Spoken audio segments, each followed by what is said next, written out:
할렐루야. 우리 찬양 받으신 주님께 영광의 박수. 주님 감사합니다. 할렐루야, 할렐루야. 우리 귀한 찬양해 주신 시온 찬양대 그리고 관현악단원들 감사합니다. 오늘 6월 두 번째 주일입니다.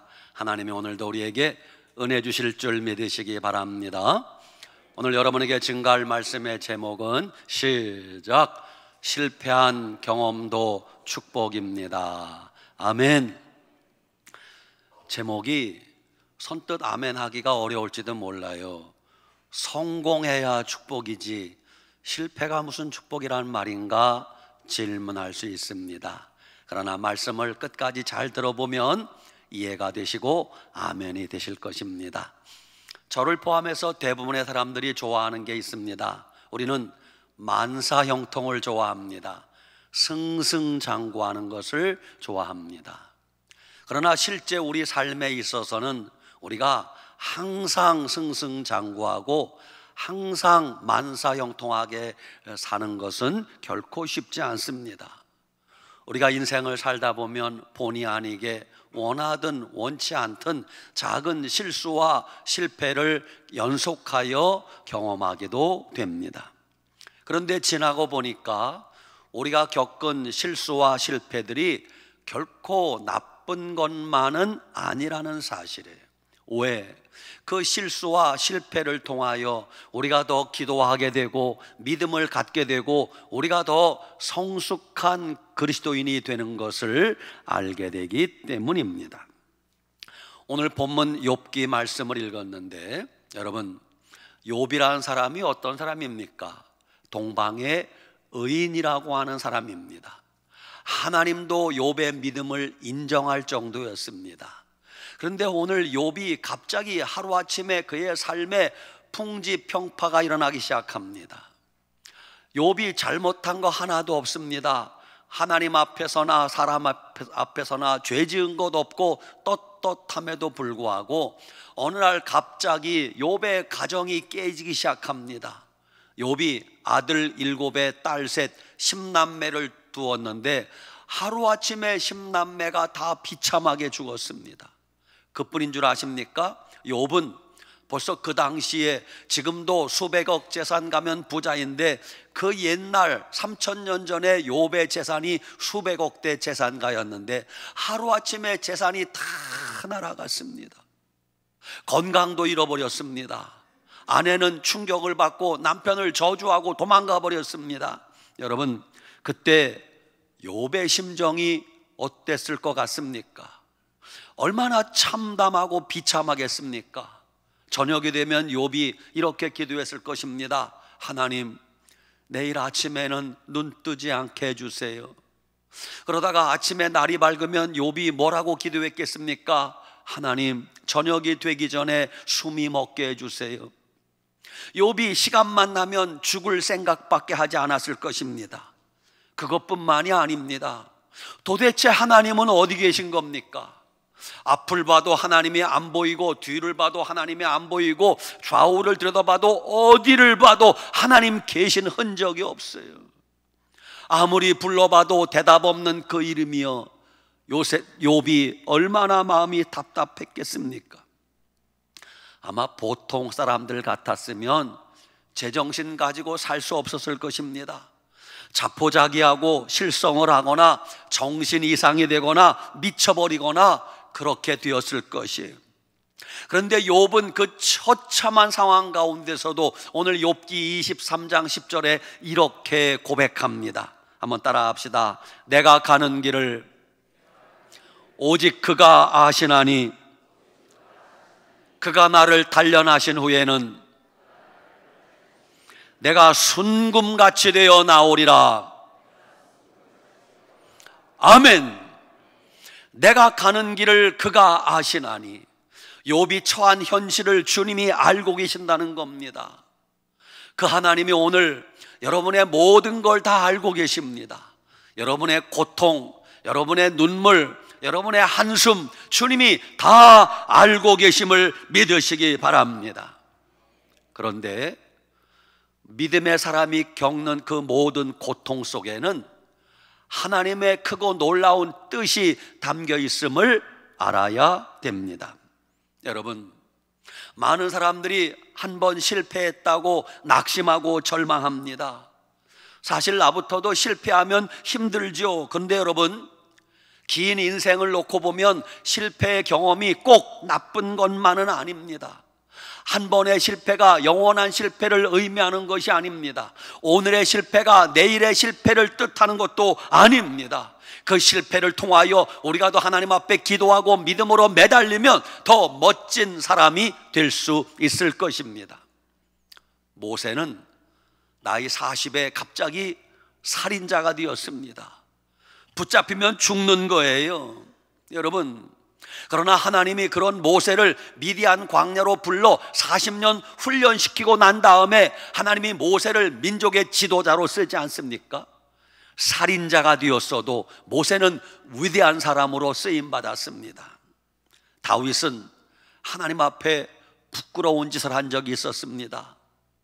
얼마나 사람들이 수군거리고 욕을 했겠습니까? 저게 왕이야, 저게 다윗이야. 그러나 하나님 앞에 그 죄악을 범했음에도 불구하고 하나님 앞에 철저히 회개했더니 그 이후에 다윗은 이스라엘 역사의 가장 위대한 성군으로 인정받게 되지 않습니까? 실수했을지라도 그의 삶이 오히려 더 빛나게 된 것을 알 수 있습니다. 여러분, 병원에 가면 그 주사 맞는 거 참 소름 끼쳐요. 그 날카로운 꼬챙이로 쿡 하고 찌르면 그 느낌이 아주 소름이 끼칩니다. 그래도 주사바늘이 내 몸에 들어오는 게 아프고 기분 나쁘지만 꼭 맞아야 될 주사가 있습니다. 어떤 주사? 예방주사. 예방주사가 별거 아니에요. 내가 걸릴 수 있는 그 병원균을 미리 배양을 해서 약하게 만들어서 내 몸에 미리 병원균을 집어넣는 거예요. 그러면 내 몸에서 그 병원균을 몰아내려고 이기려고 내 몸에 뭐가 생겨요? 항체가 생깁니다. 그러면 진짜 그 병원균이 들어왔을 때 내 몸에 항체가 생기면 그 병원균을 이길 수 있다는 거예요. 이게 예방주사예요. 그러니까 처음에는 따끔거리고 아프지만 그 순간을 지나고 나면 큰 병을 예방할 수 있다는 것입니다.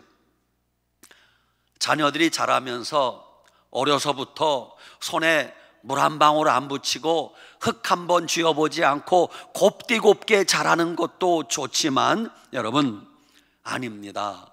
어려서 흙도 묻혀보고, 옛날에는 자녀들이 여러분 어떻게 컸습니까? 그저 산으로 들로 개울로 뛰어다니면서 뒹굴기도 하고 다치기도 하고 여러분 흙을 주워 먹기도 하고 그렇게 컸습니다. 그때 더 면역력도 튼튼하고 건강하게 자랐습니다. 요즘은 너무 온실 속에서 자라다 보니까 작은 병원균만 침투해도 큰 병에 걸리는 경우가 얼마나 많은지 모릅니다. 여러분, 시험 볼 때도 시험에 한 번에 철컥철컥 붙는 것도 좋지만 한두 번 떨어지는 것도 결코 나쁜 것이 아니에요. 재수하고 삼수한 아이들이 훨씬 성숙해진다는 거 여러분 아십니까? 운전면허도 한 번에 철컥 붙으면 운전면허 소중한 줄 모릅니다. 저도 신대원 다닐 때 운전면허를 땄는데 학교는 서울인데 면허시험장은 인천 연수구에 있었습니다. 전철을 몇 번 갈아타고 버스 갈아타고 학교 수업 빠지고 면허시험 보러 가면요, 학원을 다니지 않았기 때문에 책자 보고 공부한 필기시험은 한 번에 붙었는데 이 실기시험이 문제예요. 차가 없으니까 어디서 연습할 데도 없어요.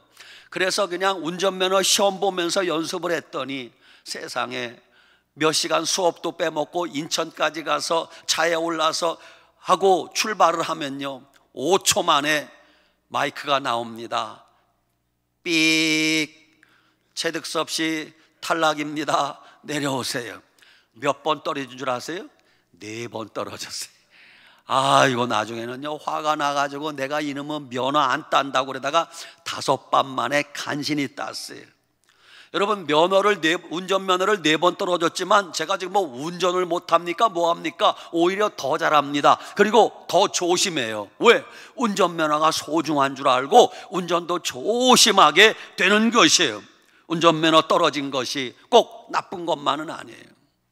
어려서 부모님에게 야단을 한 번도 맞지 않고 매도 한 번 맞지 않고 크는 것도 좋지만, 어려서부터 부모님에게 야단도 맞고 혼도 맞고 회초리도 맞아가면서 큰 아이들이 여러분 커도 맷집이 생기는 거예요. 그런 아이들은 군대 가서 매를 맞아도 끄떡없어요. 왜? 늘 맞았거든. 근데 한 번도 안 맞아본 애들은 군대 가서 빠따 한 번 맞으면 죽는다고 하는 거예요. 맷집이 없어서 그래요. 어려서부터 너무 윤택하게 살아서 배고픔이 뭔지도 모르고 사는 것도 축복이지만, 어려서 너무 가난해서 눈물 젖은 빵을 먹으며 살았던 아이들도 축복인 걸 알 수 있습니다. 왜? 그런 아이들은요 커서 어려움을 당해도 웬만한 어려움은 다 헤쳐나갈 수 있어요. 어려서부터 방 3칸짜리 자동차 굴려가면서 부유한 집에 산 것도 축복이지만, 어려서 새빵살이 한 것도 여러분 축복인 걸 알아야 돼요. 새빵살이 하면서 서름 당해본 사람이 감사를 알게 되는 것이에요. 여러분, 운전하면서 교통사고 한 번도 안 낸 것도 축복이지만, 내 과실이 아니라면 한두 번 작은 사고도 경험해 보는 것이 축복입니다. 왜? 그래야 더 운전을 조심하게 되는 것이에요. 어느 사장님이 운전기사를 채용하게 되었답니다. 그래서 공고를 붙였어요. 채용하게 될 운전기사, 나이는 얼마, 월급은 얼마, 근무 조건은 이렇습니다. 그랬더니 사람들이 와, 이거 월급도 많네, 근무 조건이 좋네. 그래서 많은 지원자들이 이력서를 냈어요.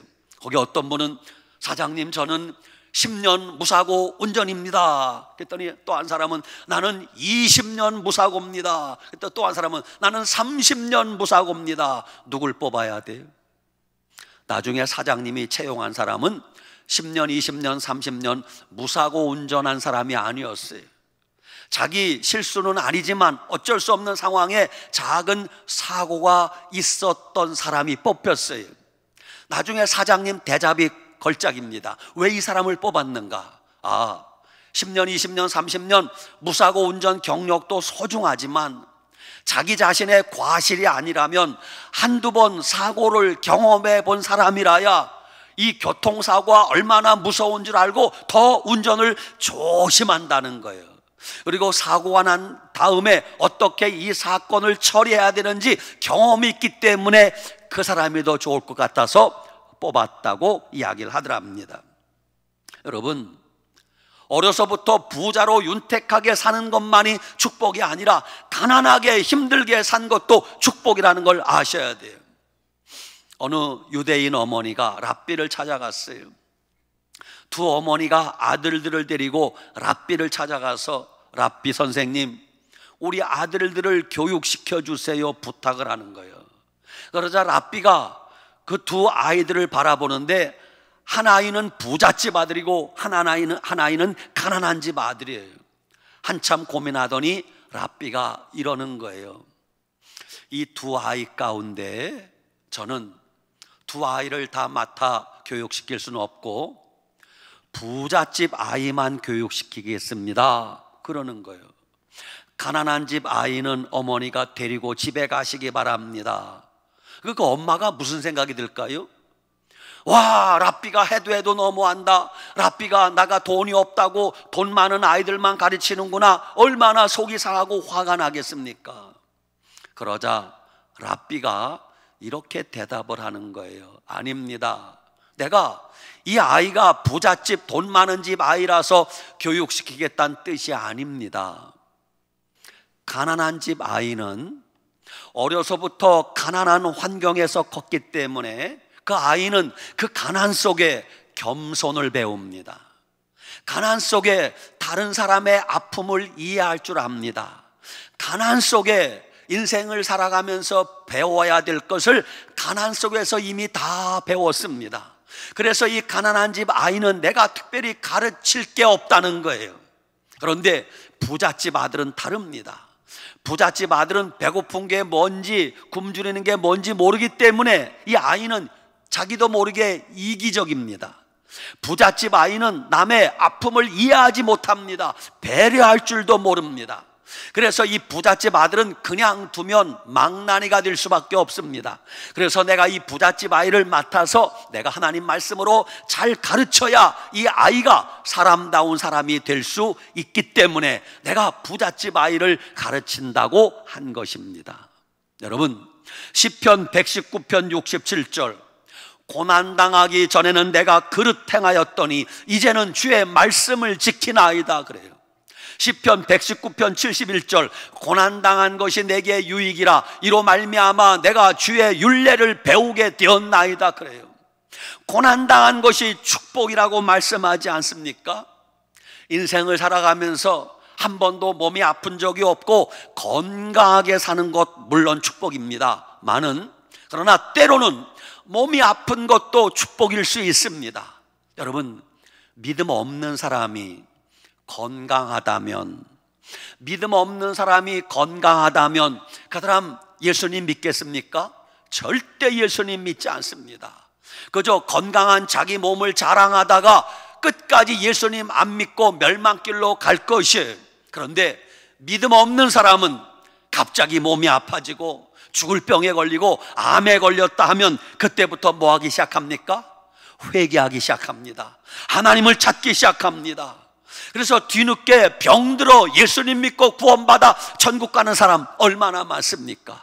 그러니까 믿음 없는 사람은 병들어 눕게 되는 것도 축복인 걸 알아야 됩니다.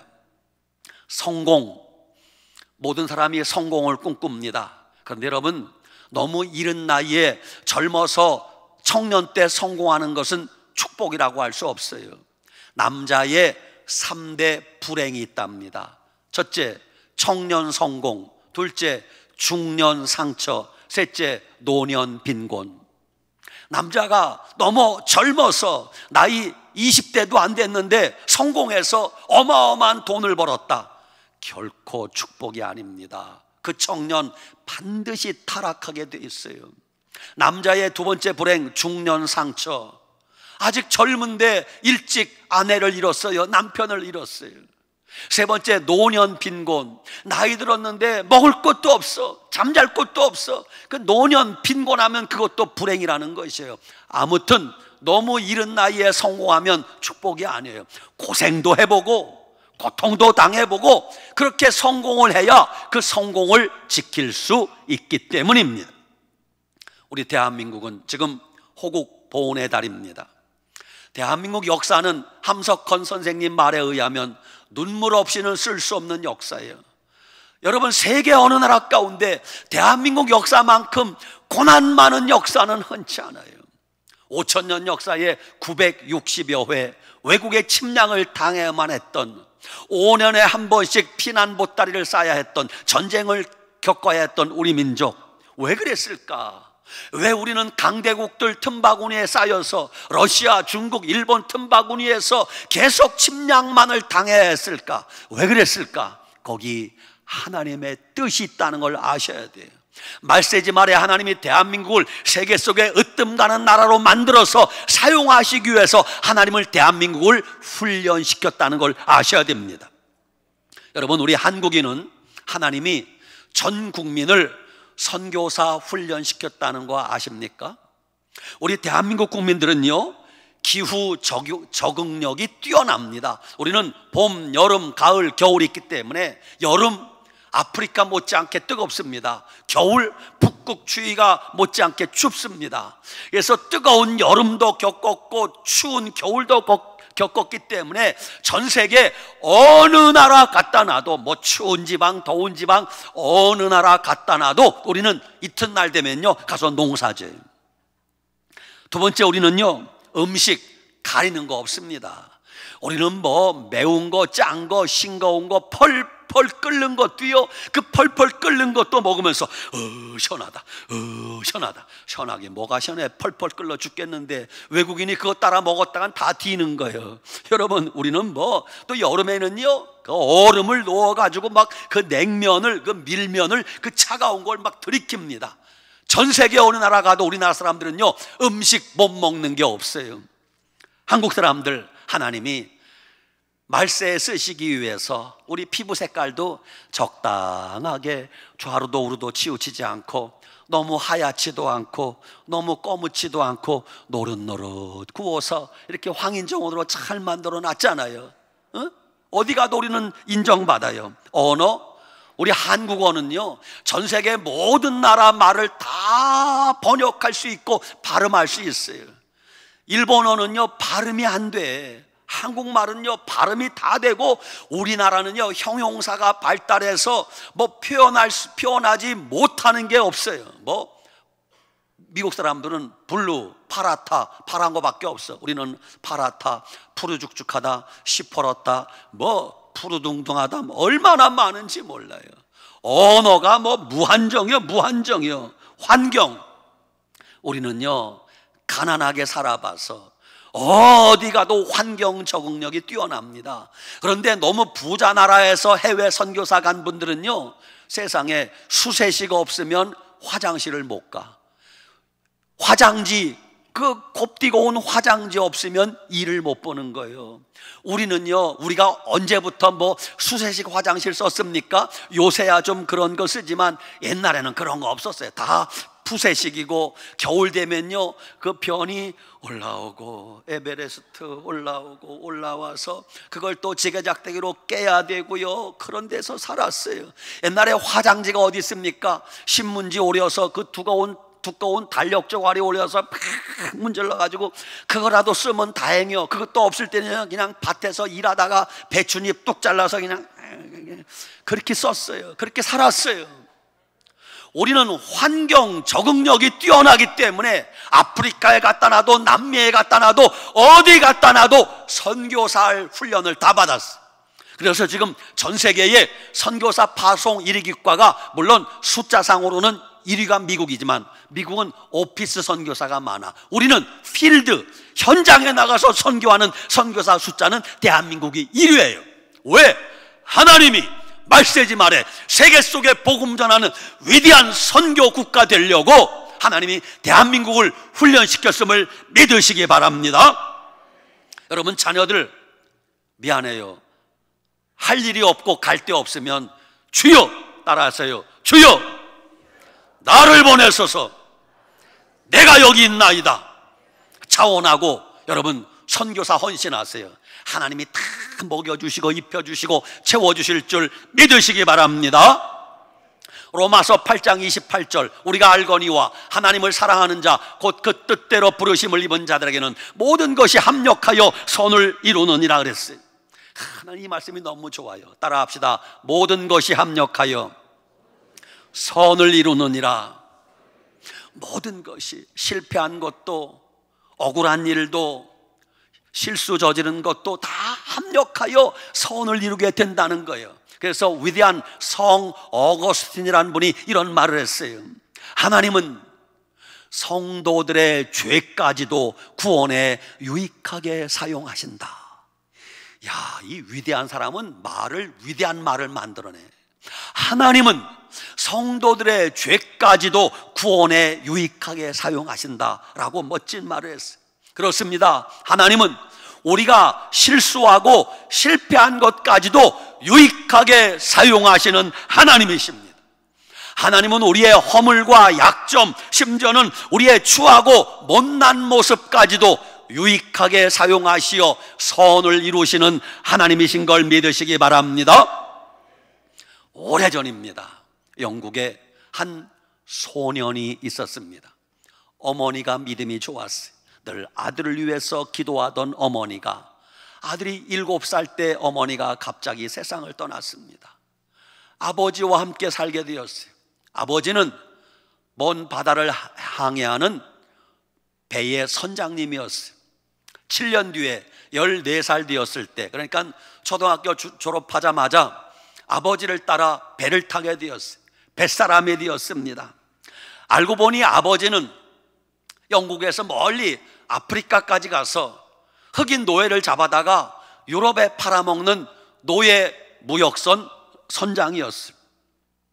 아버지 밑에서 험한 일을 하다 보니 이 소년이 점점 성격이 거칠어졌습니다. 난폭해졌습니다. 생활이 방탕한 생활로 이어졌습니다. 세월이 흘러 젊은 나이에 아버지 뒤를 이어 노예 무역선 선장이 되었어요.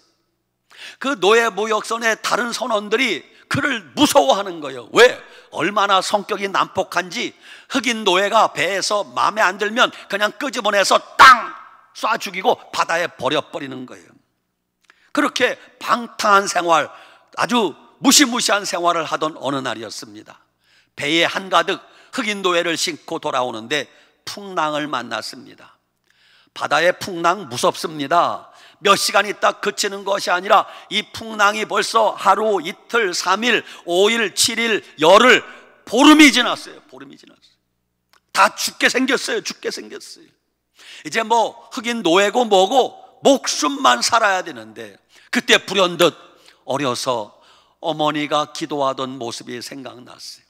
그래서 그가 흔들리는 배 위에 무릎을 꿇었습니다. 하나님께 기도합니다. 하나님, 저는 기도할 자격이 없는 악한 자입니다. 그러나 하나님, 이 풍랑 속에 나를 불쌍히 여겨주시고 살려만 주시면, 뭐 해주시면? 살려만 주시면 앞으로 제가 새 사람이 될 것을 약속합니다. 예수님의 이름으로 기도합니다. 아멘. 그리고 몇 분도 안 돼요. 기적같이 그 거대한 배를 집어삼킬 것 같았던 풍랑이 갑자기 잠잠해지는 거예요. 18일 만에 풍랑이 잠잠해진 것입니다. 하나님이 응답하셨어요? 안 하셨어요? 응답하셨어요. 그래서 그가 영국 리버풀항에 도착해서 하나님께 약속한 것을 지킵니다. 노예 무역선을 정리했습니다. 그리고 약속한 대로 다시 어머니로부터 물려받은 신앙을 기억하고 교회를 다니기 시작합니다. 얼마 후에 그가 내가 이렇게 살아서는 안 되겠구나 신학교 입학을 하고 39살의 목사가 되었습니다. 그리고 일평생 예수님을 증거하고 복음을 증거하며 살다가 나이 82세가 되었을 때, 죽을 때가 다 되었을 때 그가 이렇게 고백을 합니다. 내가 지금은 기억이 흐릿하지만 그러나 내가 아직도 똑똑히 기억하는 두 가지 사실이 있습니다. 첫째, 내가 과거에 엄청난 죄인이었다는 사실입니다. 두 번째, 그럼에도 불구하고 하나님이 나를 버리지 않으셨다는 사실입니다. 하나님이 벌레만도 못한 나를 긍휼히 여기시어 예수 그리스도를 통해 나를 구원해 주셨습니다. 이렇게 고백을 하셨어요. 그분이 누구인가? 존 뉴턴이라는 목사님인데 그 존 뉴턴 목사님이 54세에 지은 찬송이 우리가 잘 아는 세계에서 가장 많은 사람들이 불리는 어메이징 그레이스. 나 같은, 아시는 분 따라서 시작. 나 같은 죄인 살리신 주은혜 놀라와 이뤘던 생명 찾았고 광명을 얻었네. 아멘. 한때 노예 무역선 선장이었던 그가 바다에서 풍랑을 만나 다 죽게 생겼을 때 풍랑 만난 것이 유익이라. 그때 그 풍랑을 만나지 않았더라면 그가 하나님을 찾았겠습니까? 그가 기도했겠습니까? 그가 회개했겠습니까? 그냥 그대로 노예 무역선 선장으로 지내다가 방탕하게 살다가 죽었을 것이요. 근데 풍랑을 만난 것이 유익이라. 사랑하는 여러분, 주님이 말씀하십니다. 하나님을 사랑하는 자, 곧 그 뜻대로 부르심을 입은 자들에게는 모든 것이 합력하여 선을 이루느니라. 합력하여 선을 이룬다. 그 말은 마지막에 내 뜻대로 이루어진다 그 뜻이 아니라 마지막에는 하나님의 뜻이 이루어진다 그 뜻입니다. 여러분, 오늘의 실패가 내일의 실패를 말하는 게 아니에요. 오늘의 실패가 내 인생이 끝장났다는 뜻이 아닙니다. 오늘의 실패는 하나님을 찾으라는 사인이에요. 오늘의 실패는 하나님께 돌아오라는 하나님의 신호입니다. 오늘 욥기 23장 10절 말씀하십니다. 내가 가는 길을 그가 아시나니. 주님이 여러분 가는 길을 알고 계십니다. 그가 나를 단련하신 후에는 내가 정금같이 되어 나오리라. 내가 순금같이 되어 나오리라. 여러분이 당하는 실수와 실패, 여러분의 약점과 무능함, 여러분의 아픔과 상처, 여러분의 쓰라린 과거, 모든 것이 하나님 뜻 가운데 하나님은 선한 길로 인도해 주실 것입니다. 하나님은 여러분을 변함없이 사랑하십니다. 그 사랑을 잊지 마시고 잠깐 실패했을지라도, 어려움이 있을지라도 낙심하지 말고 절망하지 말고 믿음의 주요 온전케 하시는 이 예수님을 바라보자. 예수님 바라보고 인내하고 기도하면 하나님이 여러분을 소망의 항구로 인도해 주실 줄 믿으시기 바랍니다. 아멘. 기도하겠습니다. 살아계신 하나님 감사합니다. 그렇습니다. 우리가 인생 살면서 크고 작은 실수와 실패와 고난을 거듭한다 할지라도 그것이 내 인생 끝났다는 뜻이 아니라 그 속에서 더 하나님께 기도하라는 뜻이요, 또 하나님의 뜻을 찾으라는 뜻인 걸 알았습니다. 주님, 하나님, 내가 당하는 실수와 실패가 내 인생의 실패를 뜻하는 것이 아니라 그 실패를 통하여 더 위대하신 하나님을 경험하게 도와주시옵소서. 살아계신 하나님을 만나게 하여 주시옵소서. 예수님 이름으로 축복하고 기도 올리옵나이다. 아멘.